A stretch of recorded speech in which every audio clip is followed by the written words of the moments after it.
In this video, we'll show you how to manage how you spend time on your Pixel phone using digital well-being. You can use the digital well-being tool in your Settings app to track how you use your phone, including how often you unlock it and how long you use each app.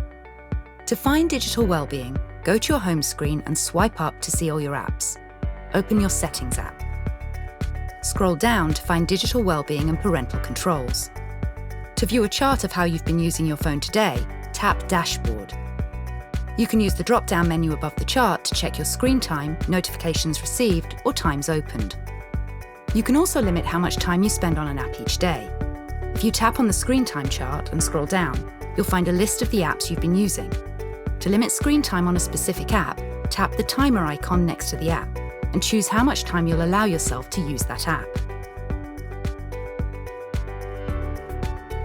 Another digital well-being feature is Bedtime Mode.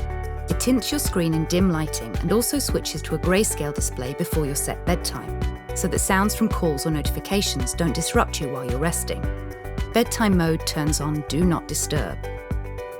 To control your Bedtime Mode settings from digital well-being and parent controls, tap the Bedtime Mode. You can set a bedtime schedule or set Bedtime Mode to only activate if the Pixel phone is charging. You can also turn Bedtime Mode off at any time. To change the times for Bedtime Mode, tap the start time on the left and drag the hand on the clock to the time you want Bedtime Mode to begin. Then tap OK. Do the same for the time you want Bedtime Mode to end. Now you know how to manage how you spend your time on your Pixel phone using digital well-being. To learn more about your Pixel phone, watch our other videos or visit the Help Center.